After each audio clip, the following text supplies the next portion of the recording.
All right, we're starting the 1JZ build today. We've got a bunch of parts going on. Garrett G30-660, 45 mil turbo smart wastegate, Artec manifold, 2JZ water pump, drift motion, billet time belt tensioner,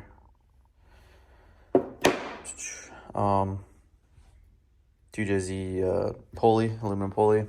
We got radium fuel rail, BC cam gear, BC 264s, Link ECU G4X, radium fuel pressure regulator, a bunch of radium fittings, stuff for fuel, valve seals. Up here we've got some injector plugs. We got Bosch 1000cc injectors, ethanol sensor, again, a bunch of fittings and stuff like that, a bunch of maintenance stuff really. Thermostat, radium fuel, 12 volt fuel pump, relay that we're gonna be doing, spark plugs, radium catch can, all the turbo oil line stuff. This was given to me. It's the fluid amper flywheel, or not flywheel, crank pulley. Can't remember what the technical term is on that. And 450 Walbro pump as well. I've never done this before, so I won't be able to videotape the whole thing. I can update you with progress and what I learned along the way. Really, I'm just gonna be watching a bunch of YouTube videos and figuring out how to, I guess, tear this thing apart. I mean, tearing apart is pretty easy, but I guess putting everything on won't be so bad too. It's all a bunch of tedious work. I guess we gotta start with the radiator, remove the fan shroud, and then slowly start plugging away at everything else. All right, we've got some of the front stuff taken off. Just wanted to record real quick because to get the crank bolt off, I was trying to use a breaker bar.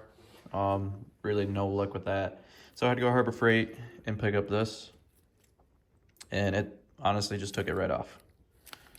This one's rated for 1,500 foot-pounds of torque. And yeah, go get yourself one of these ahead of time if you don't have one. If you have one of the electric ones, that might work too, but I borrowed one from a buddy and it ended up being just way too big for this area. So I wasn't able to really fit the tool in there along with the 22mm socket.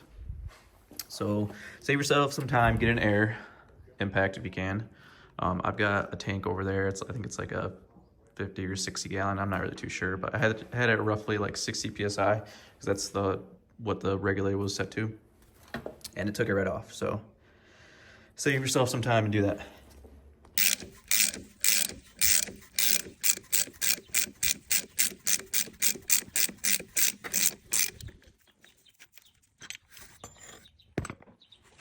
A little tip, these bolts are M6 by 1.0.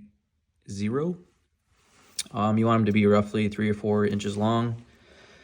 I'm using the same puller I used for the pulley and just using the same method. And as you can see, I can turn this by hand and it's slowly coming out. Just a quick tip, if you are running an Artec manifold on a 1JZ, you do have to remove the lower bolts on the engine mount, which are right down here from the bottom. It's pretty easy to get to. And then you have to jack up the engine just a little bit. Otherwise, you can't slide this into place with the studs. And also, I ran into an issue. I got these studs from Drift Motion. And on this one back here, and then you can't really see, but the one back there as well, they were too long. So what I ended up doing is I just reused some of the old ones. I cleaned them up real nice. I had to reuse 2 of these in place of this spot position here and then this position back here. And you also have to cut off the tips. I had to cut off the tip on this one. Let me see if I can show you. You can kind of see it, but you have to cut off the tip on this because it hits on the tube. And then I also just went ahead and cut this one down here too. And I cut the one back here too, which you can't really see. Aside from that, we do have to install Walbro 450 pump still. I have to finish up the cams, do the valve stems as well, and then get the new time belt on there, get everything in the front situated, 2JZ water pump. I still have to get a 2JZ clutch fan to fit. Otherwise, the stock one does not fit on the 2JZ one. And you also have to get a 2JZ pulley as well. But and then after I get that stuff situated, then we're gonna start doing the injectors, which I have no idea how to take this off, but I guess we're learning along the way. So we'll have to take the intake manifold off, install new fuel rail injectors, and then we'll have to get the fuel pressure regulator on there as well, and the ethanol content sensor as well. And we're just gonna plumb that into the factory hard lines so we can run E85. And we're using -6 lines as well.